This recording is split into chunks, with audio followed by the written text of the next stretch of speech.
We here. Oh man. Y'all know what day it is. Y'all know what time it is, and y'all know who y'all looking at. Ladies and gentlemen, boys and girls, children of all ages, welcome to another Club Pizzle Super Show. I'm, of course, your host, Don P. Pizzle, Pod God, Podstradamus. Yeah, Podstradamus. We are in the building. Thank y'all for y'all continued support of this podcast. Thank y'all for y'all continued support of this platform. I greatly appreciate that. While y'all in the support mood, make sure y'all like, subscribe, comment. Feedback is encouraged. My inbox and my DMs are open. Y'all are welcome to come and talk to me.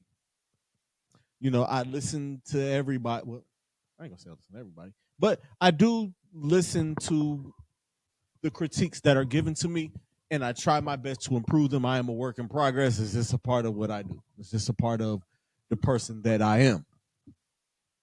I'm trying to think, man. This is the Super Show, but this is Club Pizzle.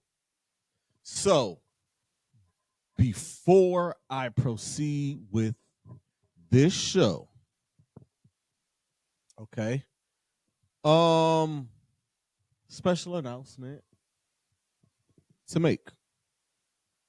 Y'all know the motto. We're here for a good time, not a long time. I got a lot to cover, and I don't have a lot of time to cover it, so I'm going to get there. All right. I am proud to announce that Club Pizzle is officially powered by W Energy. As y'all can see, the logo was in the corner down in the box over there. Y'all see it down there. Now, no crash, no jitters. Just clean, focus, and real energy that keeps your neighborhood-friendly pod guy locked in from the first take to the final segment.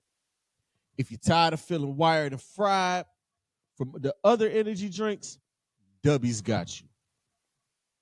Loaded with natural caffeine, vitamins, and flavor that actually hits. No sugar, no BS, just pure performance. Whether you're grinding through work, locked in at the studio, gaming, creating content, or just need that midday push, W is the move. How do I get W, Pizzle? Funny that you ask. All y'all got to do is go to W.com and use promo code PODGOD at checkout for 10% off your order. Let me repeat that for the slow people in the back. Go to W.com and use promo code PODGOD. That's PODGAWD. Y'all know how I spell my name. At the checkout, and you get 10% off of your order. I got my order in last week. I've been tapped in. I got this berry flavor, this blue fruit punch that I got. And it's, believe me, it's fire. I've been feeling great at work. It's no crazy crash. It's none of that.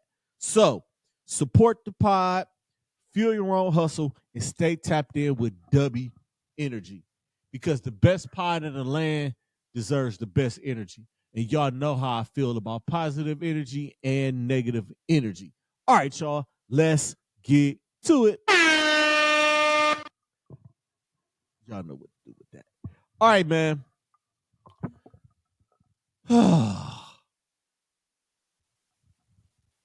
You know, living in Cleveland for my whole life and being in Cleveland for damn near my whole life and being born into the sports fandom in this city, it's rough. It's really rough too when you also have people who live in this city and grew up in your city and root for the chief rival of said city, no matter the sport. But in this particular instance, we're talking about the Browns and the Steelers. The Cleveland Browns go down to Pittsburgh. They went down to Pittsburgh this past Sunday and lost 23-9. Embarrassing. Nasty loss. Dropped to 1-5. It's, you know what? At this point, listen, sabbatical is what it is. And if not for Club Pizzle, if not this being Cleveland's best sports pod and Cleveland's best pod, I'm saying it. I said it. Being that, I wouldn't even cover this team. But I built this podcast, this particular podcast. I built Club Pizzle off of covering the Browns and the Cleveland Cavaliers for the most part. A lot of Brown stuff, a lot of Cav stuff. Cleveland sports. I built this brand off of that in particular. It's the reason I started Happy Hour, because I want to talk about more stuff and I just want to do it separate from what I got going on over here, just in case I have shows like this and shows like last week and shows like I've had for the first 6 weeks of the damn football season. It's embarrassing and it's disgusting to continue to watch this team. And I promise y'all, if I didn't do this pod and I was really taking a Brown sabbatical, I would not watch a single down of this football team unless they put it on NFL Red Zone. That's how checked out I am from them this year. And that's how serious I am about my sabbatical. Don't want to cheer for this team. And for the people who cheer for this team, I honestly want to feel sorry for people. I want to feel sorry for Browns fans.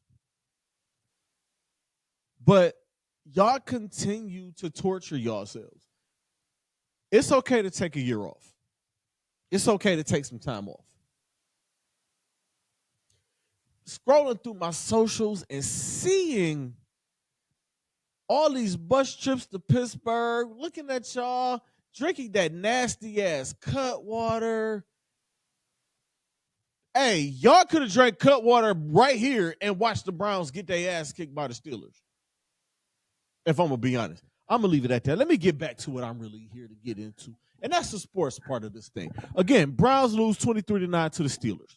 They have lost 22 straight regular season games in Pittsburgh. The only win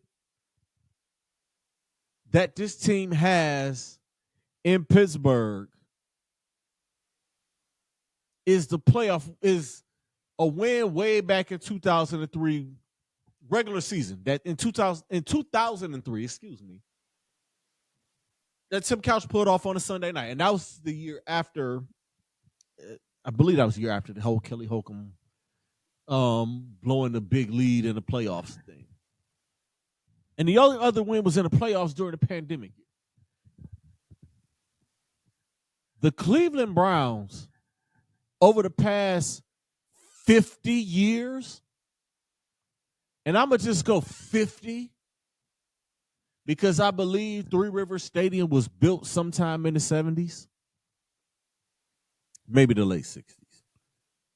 Even still, the Cleveland Browns are combined in the last, we'll say 50 years in Pittsburgh. They're a combined 5 and 55. No, 5 and 45 at Three Rivers and what's now known as Acrisure Stadium, formerly known as Heinz Field. So the Cleveland Browns are historically horrible when it comes to going down to Pittsburgh and playing. Even when they have what feels like the better team, they go down there and they lay an egg. It's disgusting.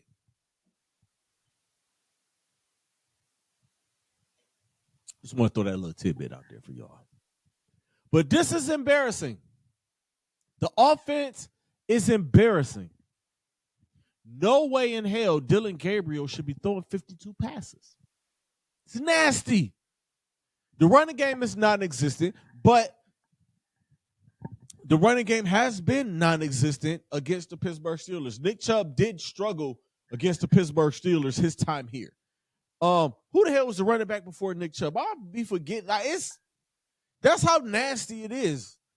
And that's how bad the rushing offense is. Duke Johnson, Jamel White, James Jackson. I don't even want to talk Terry Kirby. William Green, Lee Suggs. Just a multitude of others. They just don't run the ball well against the Steelers. There may be one or two good games sprinkled in there, but historically, Jim Brown and Leroy Kelly were the only ones that killed the Pittsburgh Steelers. No running game. Dinking and dunking is not going to cut it. And again, the offensive line. I'm sick of getting here. I'm sick of coming here. I'm sick of sitting on this platform and talking about how bad the offensive line is. I feel like I'm the only one talking about the offensive line being bad. Everyone wants to talk about how bad the quarterback play is, but nobody wants to talk about how bad the offensive line is. And that no, you can't throw the damn ball downfield when the defensive tackle was in your lap 2.5 steps into a 5-step drop. So yeah, you got to get the ball out of there. You can't throw the ball deep when they drop in 7. Do the math. Still no excuse. Dylan Gabriel, mad and accurate throwing the ball 10 yards down the field. Mad and accurate throwing the ball 5 yards down the field. Bunked the guy in the head. It's disgusting. This Cleveland Browns offense is disgusting. Dylan Gabriel looked disgusting. And listen, y'all. I don't know how many times I have to say this.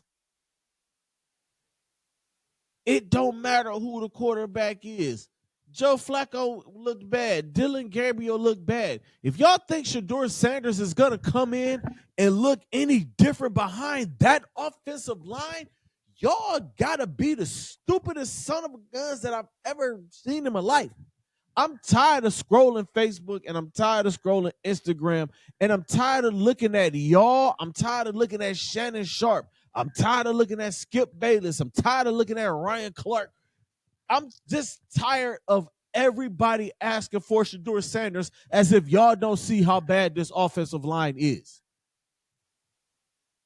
Do y'all think he's going to come in and be the spark? Y'all think he's going to be able to come in and throw the ball downfield? We already know he holds on to the ball too damn long. I want to see Shedeur Sanders play too, okay? Don't think I don't want to see him play. I just don't want to hear y'all with the bullshit excuses when he gets in there behind this horrible offensive line and this horrible play calling. And y'all can say, oh, well, they didn't prepare him right. Well, what the fuck y'all think they did with Dylan Gabriel and Joe Flacco? Y'all think they prepared them to play behind this badass offensive line? Come on now. Come on. I'm just saying, I don't want the dink and dunk mess neither. Y'all got me cursing on here. I just dropped that. And I'm not even going to edit it out. I'm going to just let it rock. I think I'm past the time of where the monetization thing kicks in. But it is what it is. Listen, y'all. And I've messed around with this for a few weeks. I hear what a lot of people are saying. But I feel like it might be time to part ways with Kevin Stefanski. I think it's time.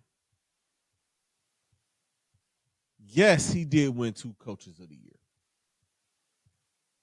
And I believe that he was rewarded for winning the second coach of the year after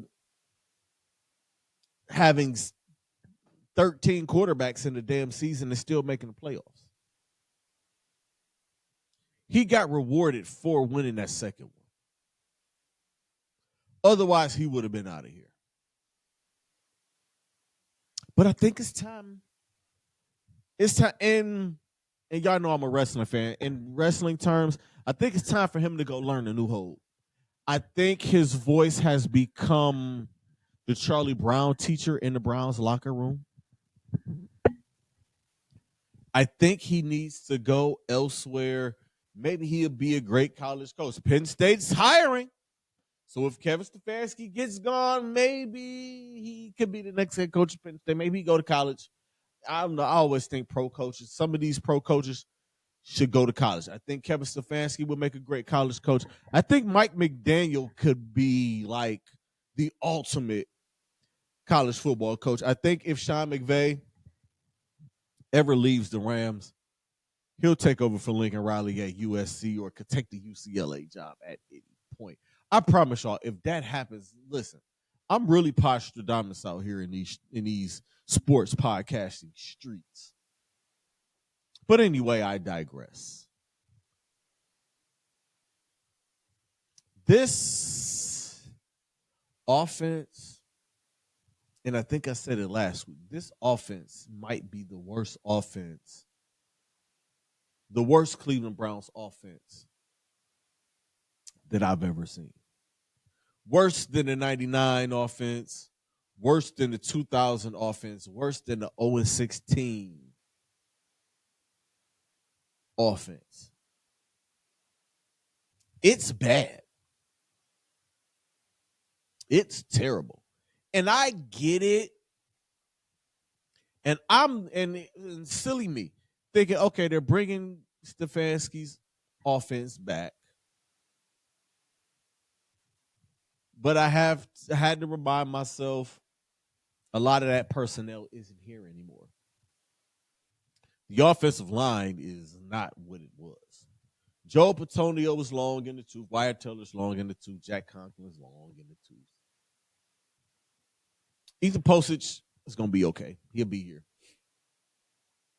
But that is not the same. The skill positions aren't the same. There's no Jarvis Landry here. Njoku's still here. I won't even get into Odell Beckham. I got a gripe with him still, and it involves Baker Mayfield. But I'm not here to talk about that yet. But it's not the same. And I understand you got rookies at key positions: quarterback, running back, slot receiver, tight end. I understand that. I get it. And I'm not upset with that. However, it's week 6, week 7. No way on God's green earth should this offense still look like y'all are installed. Like this offense has regressed. I know a couple of weeks ago I said it looked like it's like week 4 of install. Now it looks like day 4 of install. I understand you got rookies, but if you got a guy and you think he's your guy, and I got my reservations about that, and I have reservations about this quarterback room on whose guy is who, I feel like Kevin Stefanski's guy, or the quarterback that Stefanski really wanted after Dylan Gabriel, I believe the Dylan Gabriel pick in the 3rd round was Kevin Stefanski influence. Kenny Pickett was Kevin Stefanski's guy, in my opinion, whether y'all want to believe it or not. I think the drafting of Shedeur Sanders was all done by Jimmy and Dee Haslam. Jimmy's playing coy, but I think that's Jimmy Haslam's guy. And at some point, Jimmy Haslam, and I know how this city feels about meddling owners and Jerry Jones and the Mark Cubans. Y'all hate those type of owners. But at this point, because Jimmy Haslam, really what Jimmy Haslam has done is hire the people and move out of the way. Whether y'all know it or not, he hired John Dorsey at that time. Andrew Berry, I think Andrew Berry might have been here with him. He hired Andrew Berry. He hired Kevin Stefanski. He put the guys in place, and he's just the owner. Hey, I'm going to just write the checks. But I think he came from upstairs and was like, draft should do it. I don't care what that press conference said or what he said in that preseason. Money, no money. Okay. Let's just make that clear. Money knows money. He saw Shedeur Sanders and he saw dollar signs. I think his relationship with Deion Sanders is more than what is being led on. I think they do have a relationship. I think they have a really good relationship. They may have a relationship good to the point where Deion Sanders could actually take an interview with the Cleveland Browns. But with his health and with what Deion has said in the past, he's never going to coach in the pros. So I'm going to stand on that. With the blood clots in the foot, and he just had a surgery last week, I think Deion loves coaching college because college football coaches are nothing but CEOs. You give out assignments and game day. It's like, all right, we're gonna put it. I don't have time to explain that. I got a lot of more other stuff to get to. But at some point, Jimmy Haslam has to come down and say, hey, put 12 in. Let 12 play. Y'all know when I think that's going to happen? In 2 weeks. In 3 weeks. The Browns got 2 games. They got the Dolphins. They got the Patriots. They got the bye week. A few things may happen in the next 3 weeks. It's going to be interesting these next 3 weeks. And again, I'm guessing all of this. I'm throwing these things out there. I'm just a dude with a podcast. I don't know nobody down there. I don't live next door to the 4th string punter. I don't go to the same barbershop as the 2nd string long snapper. I don't know nobody on the damn team. I'm Facebook friends with Harold Fannin Jr.'s mom, but we've never had a conversation. Okay. What I'm getting ready to say, I'm just speculating. I'm just guesstimating. Again, I'm not a journalist. I'm not an insider. I'm not an expert. I'm just a dude with a podcast that does it very well. Pod God. Postradamus. Put my Postradamus hat on here. I think these next couple of weeks,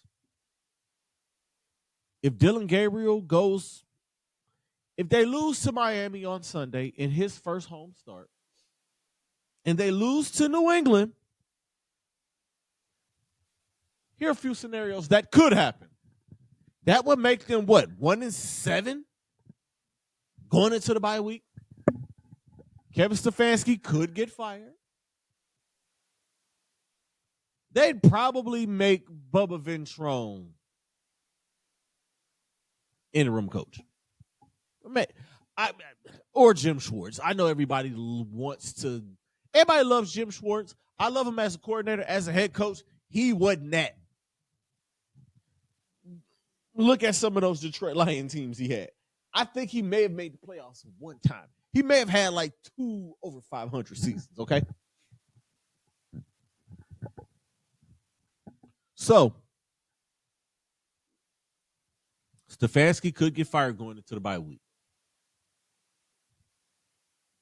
Interim coach could come in, make a few changes. Or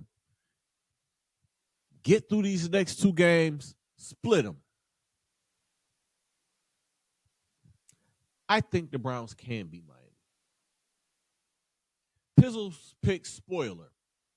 I'm picking the Browns to beat the Dolphins. The Dolphins are just as bad as the Browns are.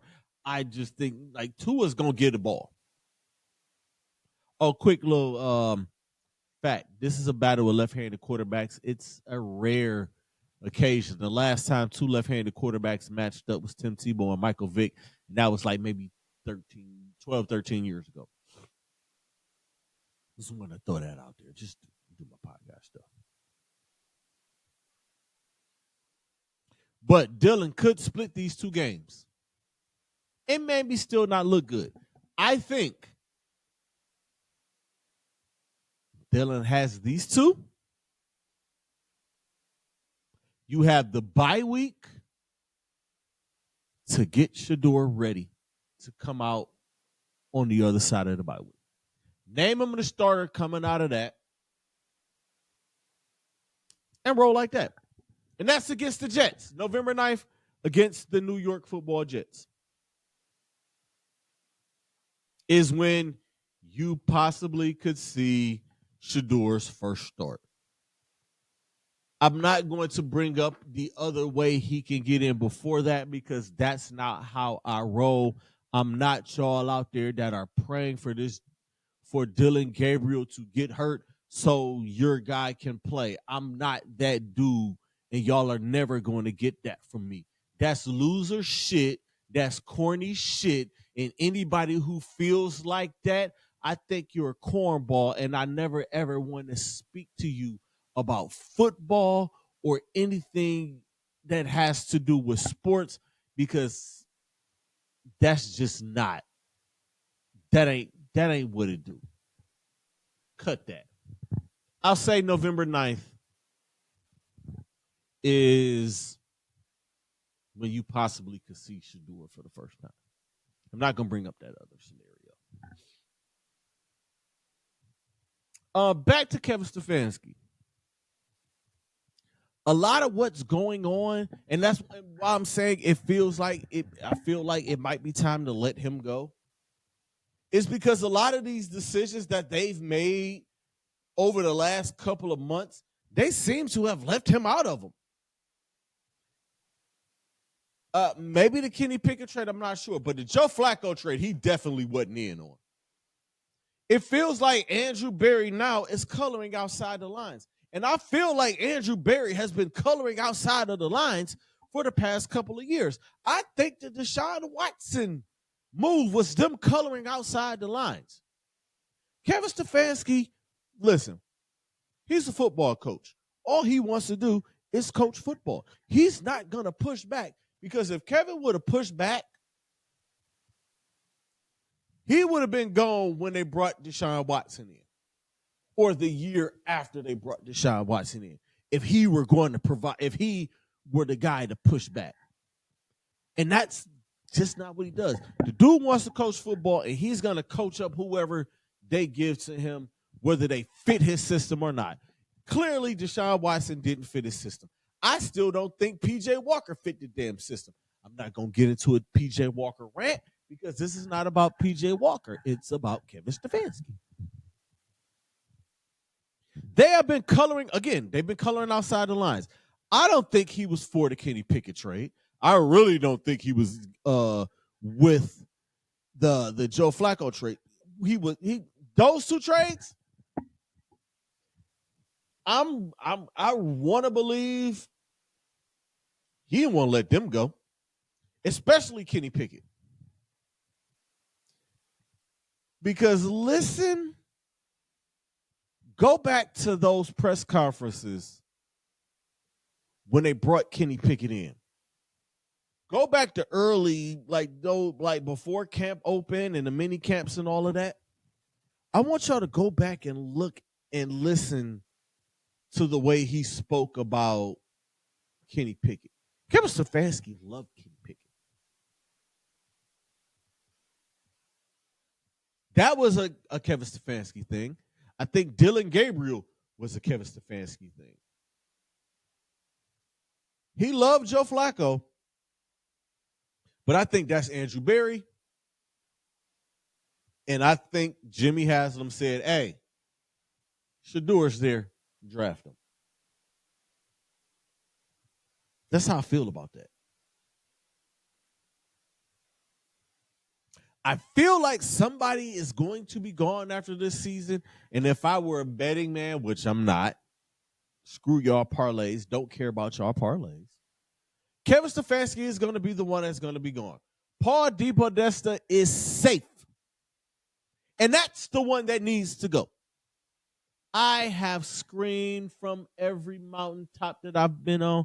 I screamed it from the Smoky Mountains. I've driven through the Poconos. I've been through the Appalachian Mountains. And I've screamed it. Analytics do not belong in sports. Get me football guys to select football players to put on the field. That's why I like John Dorsey. John Dorsey was a football guy, and he put football guys on the field.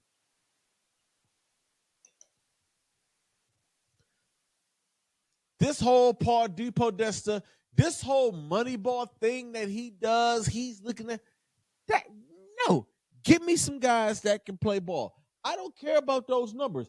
I've watched Moneyball 100 times. It's one of my favorite movies. It's a fantastic movie. But how many times has Moneyball actually worked in professional sports on that end and bringing the guys in?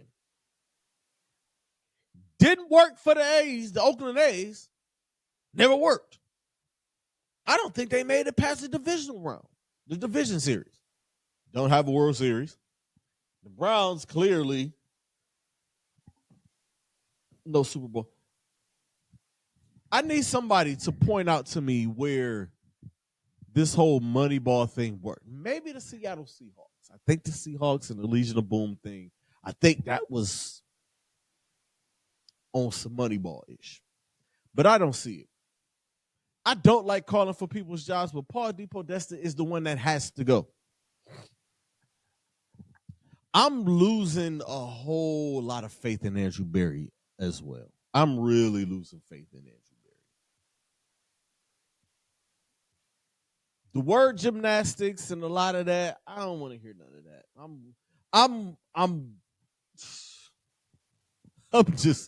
I'm fed up. And again, this is me on sabbatical and not rooting for this team. I'm looking at things and trying to look at things from an outside lens. I feel like Kevin Stefanski's seat is cold as an igloo. I feel like the Browns knew that this was a gap year and knew what type of a year this was going to be. And Kevin Stefanski is coaching like he knew, hey, this is my gap year. I can afford this. I got a lot of young guys that I'm out here trying to teach. Eventually, I'm going to go to one of my two rookies where I'm going to put both of my rookie guys out there. And he's coaching that way. But this ain't the same offense. I don't care what nobody say. In other news, 30 minutes on the Browns. See, this is why I split these shows up. These super shows, it is what it is. In other Cleveland Browns news, it came down yesterday. Or was it Monday? Jimmy World cometh in 2029. The city of Cleveland and Haslam Sports Group struck a $100 million deal to pave the way for the Browns to move to their new Brook Park home. And the $100 million is to redevelop the lakefront. Thank you, God. Thank you, Jesus. It's what I've been saying and what I promise y'all. I was at the old spot when I said it, when all of this stuff was coming out. I promise y'all gonna listen to me one day. Postradamus t-shirts is coming really, really soon. I promise you, I got merch. I got a bunch of stuff coming. But let me get back to it. Let me get on mine real quick. One time. Get out of there. Get off of that lakefront. And build that up. Put a green area. That spot, particular area down there where Huntington Bank Field is. You got the Rock Hall. You got the Science Center as well. You got Voinovich Park right there. Bam. Once they tear the stadium down, you can expand Voinovich Park, and that whole lot over there can be Voinovich Park. Then you can have pop-up at the park, which they have had in Mall C over the past couple of years. But you can have those, you get people to come down there even more. You got the good time, you got all of the boats, you got it's a few other restaurants down there, but that area down there, now you can make that a little something. The train runs through there. It is dumb. Again, like building a walkway over the freeway was never with that one. It's like, come on, Mayor Bibb, you can't have that, bro. But again, tear that thing down, and something can be made down there. Big park, big green area, big area for people to come kick it. You can have your festivals right there. Perfect build a little venue on the lake. The lake is right there. Cleveland, Ohio has some of the best sunsets around the world. I've been to a few places, and there's no sunset quite like Cleveland on that water, on that lake. I mean, the lake is nasty and it stinks, but the sunsets are beautiful. We have the most beautiful sunsets. So congratulations, Justin Bibb, Cleveland Mayor Justin Bibb, Jimmy and D. Haslam. Jimmy World cometh in 2029. I may or may not be back on the. I'm going out there. I ain't gonna lie to y'all. I'm waiting for it, though. And I'm gonna go out there in December. At that, I really want Cleveland Browns fans to realize, and also and sports fans in general, they're not making these venues for the players anymore. These venues that they're making are for y'all and for people like me.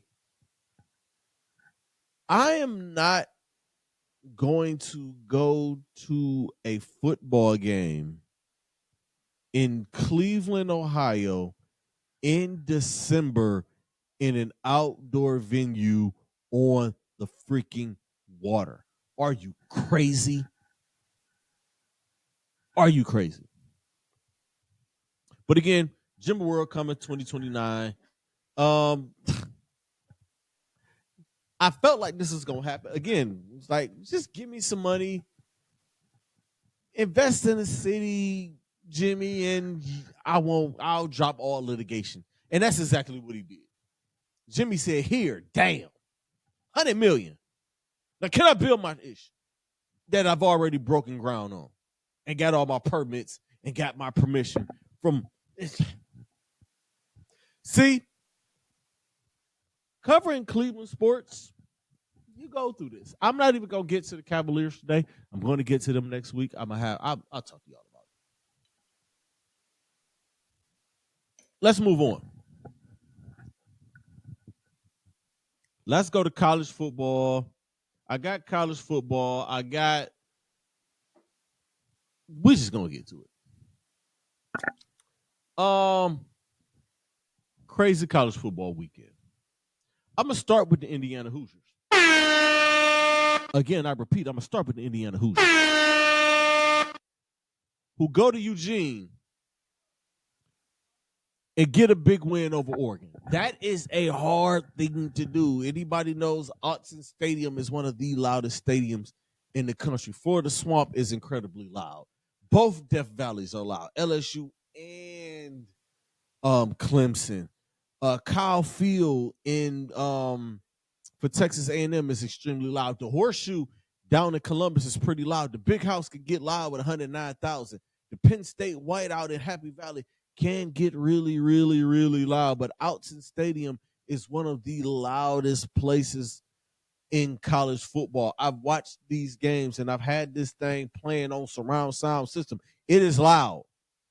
And for Indiana to go out there and get that win, Coach Signetti for Indiana, he's built himself quite a squad out there.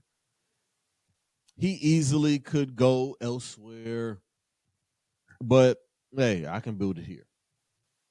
And I forgot that he was one of Nick Saban's guys. Him and Kirby Smart were some of the early Nick Saban guys, and it explains so much. The team is like the mirror image of that.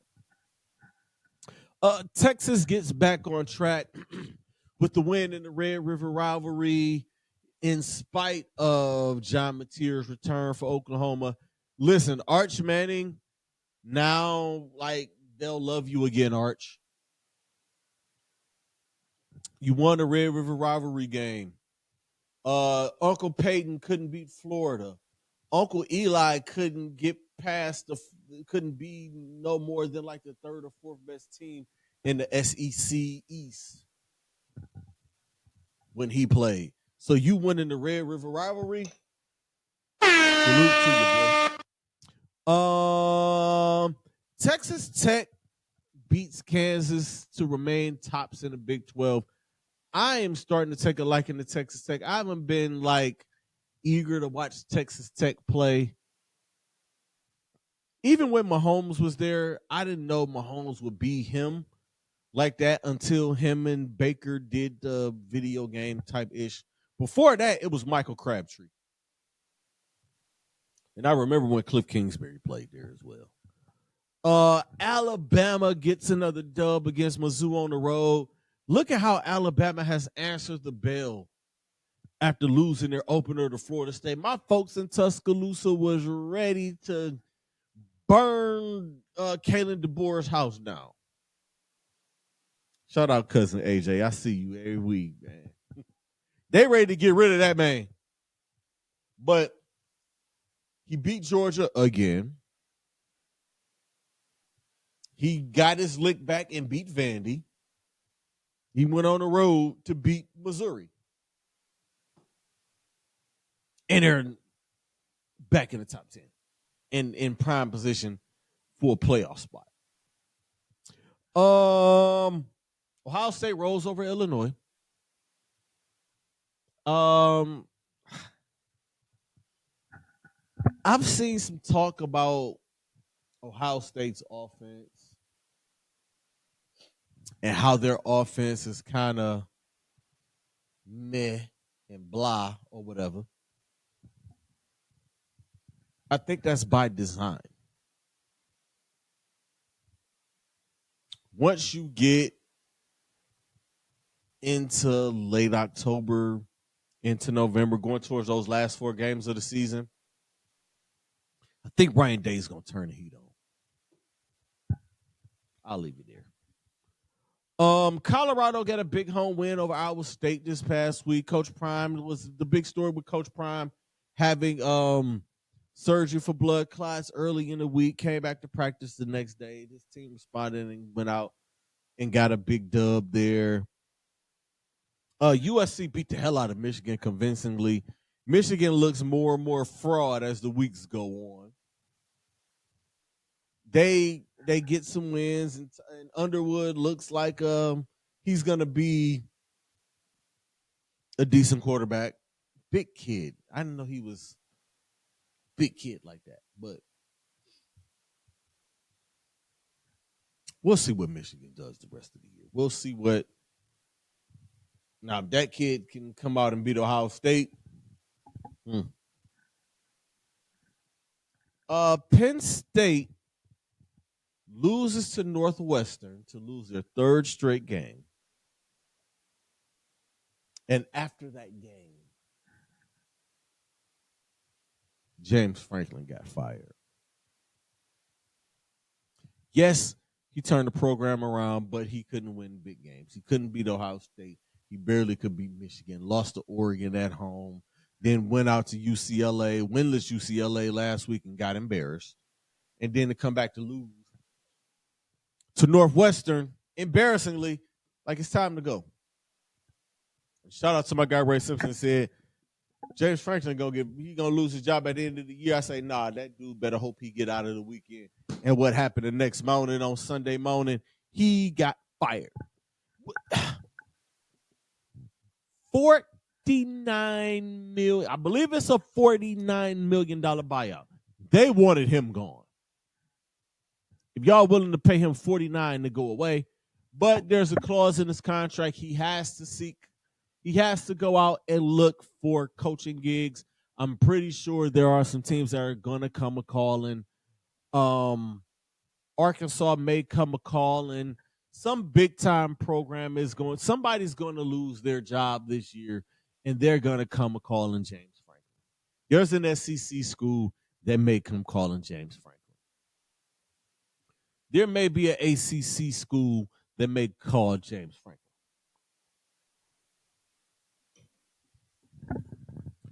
And I believe if like he makes under like if it's something, I think it's the salary is under $8 million or over $8 million. Penn State pays the difference, so it's like these guys in their languages, man. It's really funny and it's really weird. The top 25 is what it is. Ohio State is 1, Miami is 2, Indiana jumps to 3, Texas A&M is 4, Ole Miss is 5, Bama is 6 at 5-1, Texas Tech 7, Oregon 8, Georgia 9, LSU at 10. Tennessee, Georgia Tech, Notre Dame, Oklahoma, BYU. That's 11 through 15. 16 through 25, Missouri, Vanderbilt, Virginia, South Florida, USC, Texas, Memphis, Utah, Cincinnati, Nebraska.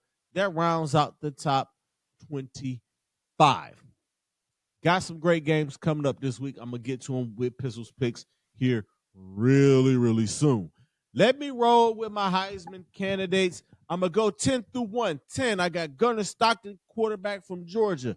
He creeped his way back up. I almost put Arch Manning in here, but no, Arch, you got to give me more. I need to see more. You got to go on a run. And at number 9, I'm putting John Mateer back here just for the simple fact that he is back playing, and he was the guy before he went out with those 2 weeks or those 2 games. Number 8, Jaden Mayava, quarterback from USC, showed out against Michigan. We'll see how long he can last on this list. We'll see if he makes it next week. Big game for USC this week coming up. Number 7, Marcel Reed from Texas A&M. Love this guy. He has the opportunity to climb this list in the next few weeks. He could make his way into the top 3, depending on his results and depending on his statistics. Number 6, Dante Moore. Had to drop a little. I mean, they lost the game. You lose a home game to Indiana, you are bound to drop. Number 5, Jeremiah Smith, man-child. Y'all already know. Julian Sayin is number 4. He continues to be efficient. He's not throwing interceptions anymore. He's not making those mistakes. And he got probably the best talent in the country to throw to. So it kind of will handicap him. But this week is number 4. Number 3, Ty Simpson, quarterback from Alabama. He has brought this team, led this team to 5 straight wins after their opening loss to Florida State. Number 2, Fernando Mendoza, quarterback from Indiana. Had he not thrown that horrible pick 6, he very well could be number 1. But number 1 on my list, Carson Beck, quarterback from Miami. He's back to his 2023 form. I don't care what anybody says. Right now, Carson Beck is my leading candidate for the Heisman Trophy.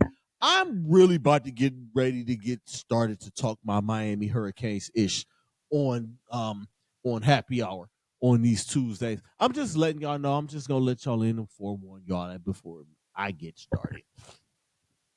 Just gotta let y'all know that the U is back. Schedule is favorable. ACC Championship first round bye. Let me throw some Potstradamus ish out for y'all real quick. And I'm going to make sure I save this clip. Save this clip. To all of my people in Cleveland, in Columbus, in the great state of Ohio, the Miami Hurricanes and the Ohio State Buckeyes could possibly be on a collision course to meet for the college football playoff championship. And I'm going to leave it there. Let's move on. Pizzles Picks is here. Yes, indeed. Pizzles Picks is here.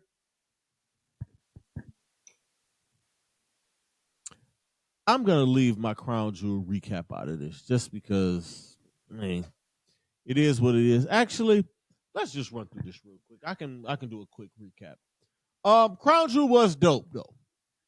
They delivered. It was a whole lot better than what the last WrestlePalooza was. Opening match, Bronson Reed and Roman Reigns in the Australian street fight. They both brought it. Roman Reigns, you already know how I feel about Roman Reigns, Tribal Chief. He is that man, OTC. But Bronson Reed gets the dub, and it was some outside interference. Roman Reigns cussed his cousins out and told him he didn't want to see them till Christmas. He's a cold-blooded MF, isn't he? Stephanie Vaquer beats Tiffany Stratton for the Women's Crown Jewel Championship in an awesome match. Y'all already know how I feel about Stephanie Vaquer. Tiffany Stratton has had put on some good matches this year and going undefeated, cashing in the Money in the Bank at the beginning of the year, beating Charlotte at WrestleMania. Like, she's been on tear. But Stephanie Vaquer has won now 4 titles over the past 12 months, or hell, in the last 10 months.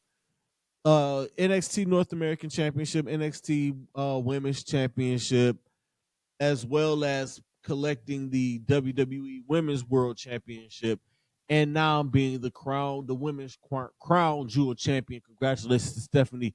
She is so good, and I'm looking forward to seeing her versus Rhea Ripley in the very future. John Cena beats AJ Styles in the match of the year. This is the best match of the year. I don't give a damn. The match, the other is another match on this card that can possibly rival that. But Cena and AJ delivered. Most of the matches of the year are involved. Like John Cena is in his match with Cody at SummerSlam is right up there. That Elimination Chamber is right up there in match of the year. Like John Cena is going out. Now it's great. It started off cool. The heel turn thing was whack. Looking back at it and like trying to make up for, he got 4 more dates left. So we're gonna see what they do in these last 4 dates. Rhea Ripley, Io Sky defeat the Kabuki Warriors in a great match. Rhea, so good. Io Sky, to me, is the best women's wrestler in the world right now. She is so good. Gotta love her. And love Rhea Ripley getting the win in her hometown. But this feud is far from over. I think this is like the groundwork for what's going to happen at War Games. I think these women are going to be on opposite sides of War Games and adding some people in there. And finally, Seth freaking Rollins defeats Cody Rhodes for the Men's Crown Jewel Championship in another like match of the year candidate. That was a great match.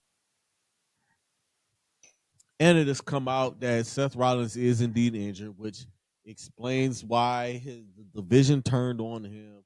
It's a lot going on there. I'm not going to get too far in my wrestling bag. I just wanted to throw that as a recap. Now, let's get to Pizzles Picks. Let's go to the college picks first. There's 2 games on Friday that I have on here.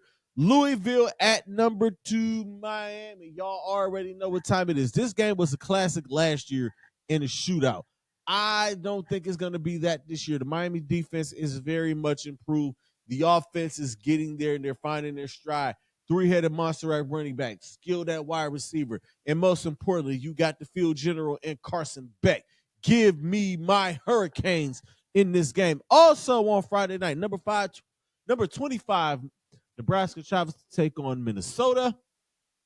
Give me Nebraska in this game. Dylan Raiola. Hey, Nebraska looks really, really good. You got Matt Rule out there, and you got Dana Holgerson out there, and that seems to have unlocked more of Dylan Raiola. And hopefully, like, get rid of the Pat Mahomes stuff, Dylan. Like, change your number. Like, just change it, man, because people are going to call you Pat Mahomes Jr. Now let's get to these Saturday games. Number 12, Georgia Tech at Duke. Georgia Tech is undefeated in the ACC and overall. Duke has some aspirations. Manny Diaz, another year with him. I don't think it matters. Give me Georgia Tech in this game. Washington at Michigan.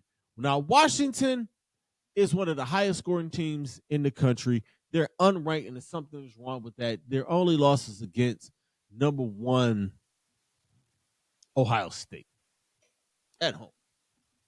I'm going to take Washington in this game to go to the big house and get the dub. Arizona at Houston. Give me Houston. Houston is better than what a lot of people think they are. Their only loss comes against top 10 Texas Tech. I'm going to take Houston in this one. Number 14, Oklahoma at South Carolina. I want to pick South Carolina so bad.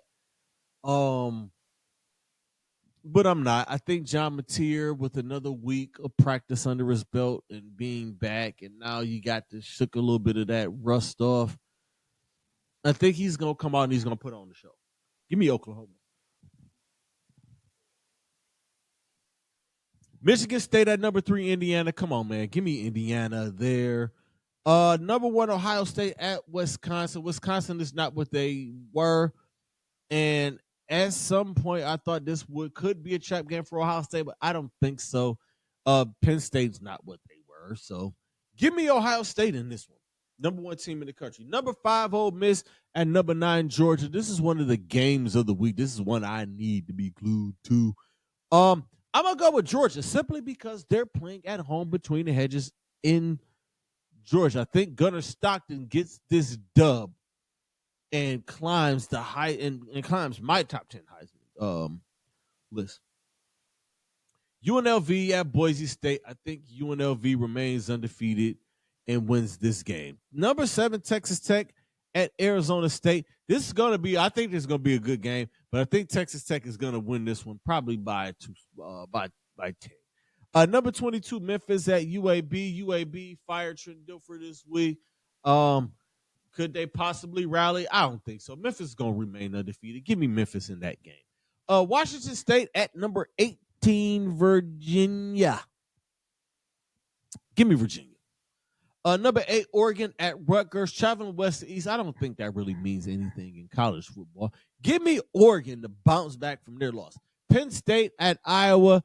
Penn State interim coach. No Drew Aller for Penn State. Give me Iowa at home. Number 21, Texas at Kentucky. Give me Texas. Give me Arch to go up to Lexington and get busy and do a steak. I promise, if I wasn't off of work, I would go to this game. If I didn't have to work this Saturday, I would go to Lexington to go see Arch Manning play. Pitt at Syracuse. This is gonna be a good game. I'm gonna pick Pitt. Shout out to Pitt for beating Florida State last week too. Third Saturday in October game in the SEC. Number 11 Tennessee at number 6 Alabama.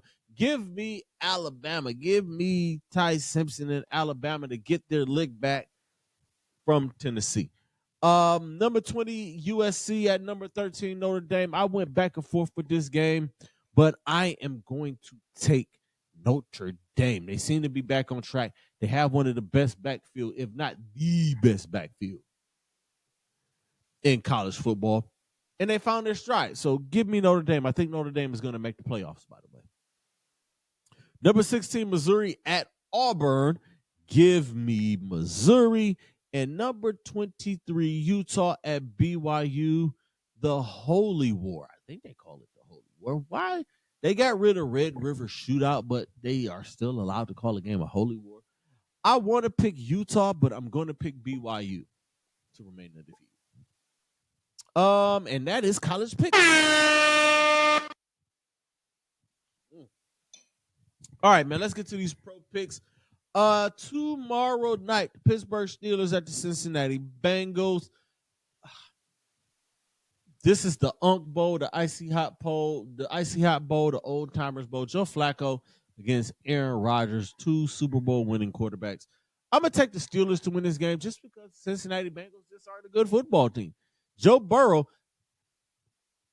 between Joe Burrow and Lamar Jackson, those 2 guys should be MVP candidates because both of their teams suck without them. I'm going to take the Steelers in this game, and I'm gritting my teeth about that. I hate that I have to pick the Pittsburgh Steelers. The LA Rams take on the Jacksonville Jaguars in Wembley Stadium over in London. I think this is the last of the London games before they move over to like Germany or Barcelona or something like that. But it's just a whole European series. I'm going to take the Rams to win this game. I'm a Sean McVay guy. The New Orleans Saints take on the Chicago Bears. I'm going to pick the Bears to win this game. They're coming off of a big win on Monday night, coming back home, and the New Orleans Saints stink. Also, this is a battle of Caleb Williams versus Spencer Rattler, who is one of my favorites. I'm a Spencer Rattler fan. Caleb replaced Spencer at Oklahoma for Spencer to transfer to South Carolina. It's a lot like those storylines. They might not care, but I'm going to just throw that out there. Anyway, give me Chicago. The Miami Dolphins travel to take on the Cleveland Browns. I'm picking the Browns, and this is the last time I'm picking the Cleveland Browns to win the game this year. I promise y'all. This is the, and online they've been saying this is the who's going to get fired, like the loser is going to get fired bowl. I think Mike McDaniel is really going to be out in Miami. But I'm taking the Browns to win this game. Don't make me look crazy. You better win it. If not, I'm not. This really is my last time picking them to win the game. The New England Patriots travel to take on the Tennessee Titans. Mike Vrabel returning to the place where they fired him, and not even 2 years later, they fired Brian Callahan. Give me the New England Patriots to win this game. The Las Vegas Raiders travel to take on the Kansas City Chiefs. Give me the Chiefs. Pat Mahomes has found his stride. They are back. The offense is clicking. And Rashee Rice returns from his suspension this week. So give me the Chiefs. And plus, I'm never picking Geno Smith. Y'all already know the vibes there. The Philadelphia Eagles travel to take on the Minnesota Vikings. The Eagles are looking to snap a 2-game losing streak, and I think they do that this week. Give me the Eagles. Carolina Panthers travel to take on the New York Jets. The Panthers have looked good the past couple of weeks. They won the past couple of games. They got Dowdle back there. I'm going to go out on a limb, and I'm going to pick them again because I looked at the New York Jets, and I watched the New York Jets play, and I watched Justin Fields throw for no yards in a game, and they stink. And Aaron Glenn looks like he don't know what the hell he's doing. He might need to go back to being a D coordinator. Some guys need to find that out in real time. Like, all right, I'm not made out to be a head coach, but I can be a hell of a coordinator. Or maybe you can go to college. I don't know what Aaron Glenn's alma mater is. Maybe he can go back there. But I'm taking the Carolina Panthers to win their 3rd straight game. The New York Football Giants travel to take on the Denver Broncos. I'm going to pick the Broncos in this game. Bo Nix versus Jackson Dart. I'm going to take the Broncos. The Bronco defense actually looks pretty good. And I like Jackson Dart, but and Cam Scatterboo, what they call them, the CTE brothers or whatever they call them dudes. Like, it's cool and all, but when they stop winning games, all that mess is going to go away. The Indianapolis Colts travel to take on the Los Angeles Chargers. Ooh, this is going to be a good game, y'all.